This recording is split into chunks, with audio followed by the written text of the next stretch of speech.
नागेश की बहन लक्ष्मी मिली रही। जानत हो वो अपनी छोटी बहन उषा की शादी के बारे में का कहत रही? सुनो सुनो। हाँ। अच्छा, तो इसका मतलब है लक्ष्मी इस मामले में हमारी मदद करने के लिए तैयार है। जल्दी करो, बस बारात उठने वाली है, शादी का मामला है। अरे जल्दी करो, जल्दी करो। बस काम हो गया है। ढक्कन बंद कर दो। सही। अरे कमर तोड़ेगा क्या? अरे ओ लहसन बेसन, गाड़ी में सामान लदवाए दिया है नैन मटकाए के। अब मैं भी निकल लिया हूँ लहराए के। तुम किधर जाता है? बॉस का ऑर्डर है दुल्हन को साथ लाने का। दुल्हन बोलता है हमको साथ नहीं आने का। लगता है हमारा टाइम आ गया है मार खाने का। इधर जरूर कुछ ना कुछ गड़बड़ है। लिमिट पकड़ के बॉर्डर संभाल के। उधर हम बॉस को फोन घुमाता है तो फोन नहीं लगता। इसका मतलब दाल में काला जरूर है। अबे लहसन बेसन, तभी तो मैं कह रहा हूँ कि ट्रक के साथ मैं निकले लेता हूँ और यहाँ की हकीकत हाल जाके उस्ताद को बताए देता हूँ। आई बात समझ में? नैन मटकाए के आज की ना पाली मर्तबा अकलमंदी की बात, फौरन निकल जा पतली गली पकड़ के। मैं तो निकल लिया हूँ, तू अपनी खैर मना ढक्कन। हेलो, अबे गधे के बच्चे, मैं बोल रहा हूँ नागेश, 10 बज गया, बारात का वक्त हो गया है।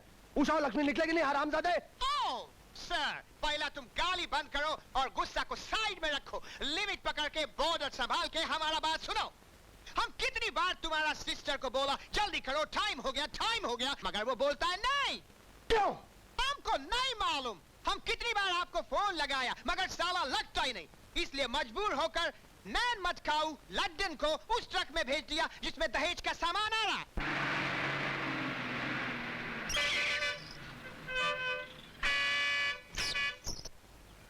अरे अरे, ये रास्ते में गधे किसने खड़े किए? हटाओ उसे। नहीं तो हट। अरे हट। अरे कहाँ मर गया गधे वाला गधा? अबे मत, मेरे कान बहुत तेज है, मेरा चाकू उससे भी ज्यादा तेज। चल। कहीं अलमारी में तुम्हारा दम तो नहीं घुट रहा था नैन मटकाए के? नहीं। इसीलिए तो मैं बार बार दरवाजा खोल लिया था, बंद कर लिया था कि कहीं तुम्हारा दम न घुट जाए नैन मटकाए के। मेरे जाने के बाद दहेज का सामान पहुंचा देना। हुजूर विशाल जी, अब तक तो सब ठीक चल रहा है नैन मटकाए के। ठीक है, चलो गाड़ी में बैठो। खोल के तो जा मेरे बाप। अरे कहाँ कौन है? ये क्या हो रहा है? तुम लोग अभी तक पोछा मार रहे हो? इधर कौन पोछा मारेगा? तेरा बाप। चल दे इसको, देखो उल्लू का पट्टा। हेलो, नमस्ते साहब जी, मैं ट्रक ड्राइवर बोल रहा हूँ। आपके घर से दहेज का सामान लेके जो मैं निकला था, रास्ते में बहुत गड़बड़ हो गई। साहब जी आप जल्दी आ जाइए। Shut up, you bastard! Lakshmi! ओ लक्ष्मी! लक्ष्मी! लक्ष्मी! मैं यहाँ कुत्ते की तरह चिल्ला रहा हूँ, वहाँ पर तुम खामोश बैठी हो। क्या कर रही हो तुम? भगवान से प्रार्थना कर रही हूँ, उस लड़की की नैया जो वक्त के तूफानों में फंस गई है, उसे पार लगा दे। यहाँ मेरी नैया डूब रही है, तुम दूसरों की नैया बचाने की प्रार्थना कर रही हो। उषा कहाँ है? है, आराम से है, खुश है। अब उसकी फिक्र करने की कोई जरूरत नहीं। मैंने तुमसे क्या कहा था? उषा को अपने साथ लेकर लगन मंडप में पहुंच जाना। कहा था कि नहीं? हाँ कहा था, और वो उस जगह पहुंच चुकी है जहां से पहुंच जाना चाहिए था। तुम मेरे सवालों का जवाब दे रही हो या किसी मैगजीन के लिए कहानी लिख रही हो? कल सुबह सूरज निकलने से पहले शादी का मुहूर्त है। अगर हम लोग सही वक्त पर नहीं पहुंचे तो हमारी इज्जत खाक में मिल जाएगी। मैं दुनिया में किसी को अपना मुंह दिखाने के काबिल नहीं रहूंगा। एक सवाल पूछूं भैया, अगर उषा की शादी उस लड़के से हो जाए तो तुम्हारा क्या नुकसान है? क्या फजूल की बकवास कर रही हो तुम? तुम्हें उसकी असलियत मालूम है? वो अपने बाप की बेहतर बीवी को औलाद नहीं है, उसकी राखेल की नाजायज औलाद है। हरामी है वो। तो क्या हुआ? उसके बाप के गुनाहों की सजा उसे क्यों दे रहे हो? और उसके माथे पर तो छपा हुआ नहीं है कि वो किसी की नाजायज औलाद है। क्या बुराई है उसमें? वो एक अच्छा लड़का है, उसके दिल में उषा के लिए इतना प्यार है कि वो उस प्यार की खातिर उषा के लिए अपनी जिंदगी तक कुर्बान कर सकता है। वो साला क्या कुर्बान करेगा? सीने पे चाकू रख दूं तो मंडप छोड़कर भाग जाएगा। और अगर अच्छे दिल का है तो मैं क्या करूं? क्या उसका खानदान हमारे खानदान की बराबरी कर सकता है? तुम क्या चाहती हो कि मैं पांव की जूती को उठाकर टोपी की जगह सर पे रख लूं? कभी नहीं। नागेश भैया, जरा मेरी तरफ देखो। इसी किस्म की जात बिरादरी और खानदान का झगड़ा उस वक्त भी पैदा हुआ था जब मेरी शादी होने वाली थी। मैं भी किसी से प्यार करती थी और उसके साथ शादी के बंधन में बंधकर जिंदगी गुजारना चाहती थी, मगर नहीं, पिताजी ने खानदान और जात बिरादरी की छुरी से मेरे प्यार का गला काट दिया। यही कहानी आज तुम मेरी छोटी बहन की जिंदगी में दोहराना चाहते हो? फौज जिसे चाहती है, पिताजी की तरह तुम उसे नहीं चाहते। मगर अब मैं इस जुल्म की आग में इस घर को दोबारा जलने नहीं दूंगी। खानदान और इज्जत के नाम पर इस प्यार का खून नहीं होने दूंगी। इसलिए मैंने उषा को यहाँ से भगा दिया है, ताकि वो अपनी मर्जी से अपनी पसंद की शादी कर सके।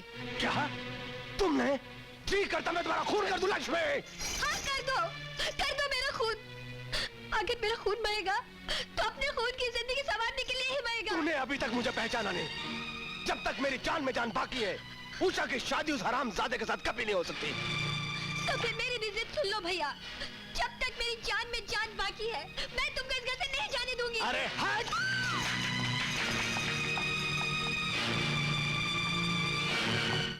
सरकार, मुझे तो खतरा सामने दिखाई दे रहा है। नैन मटकाए के। डरो मत, कुछ नहीं होगा। तुम लोग गंगापुर की तरफ रवाना हो जाओ। तुम दोनों का ब्याह वहीं होगा। मैंने गांव के मुखिया से बात कर ली है, उसने शादी का सब इंतजाम कर लिया है। मैं गांव के पुल के इस तरफ निगरानी करूंगा। जाओ तुम लोग, जल्दी चलो।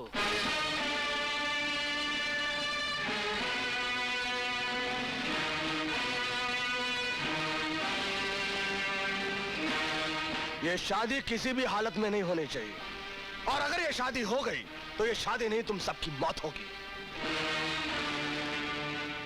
इसलिए तुम लोग गंगापुर की तरफ रवाना हो जाओ, और रास्ते में जो भी खतरा बनने की कोशिश करे उसे खत्म कर दो। Now start.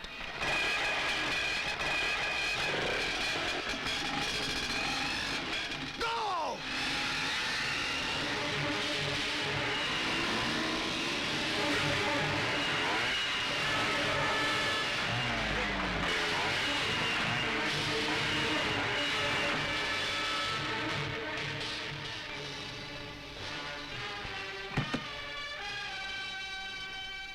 सर्वमंगल मांगल्ये शिवे सर्वादि साधिके शरण्ये त्र्यंबके गौरी नारायणी नमस्तुते।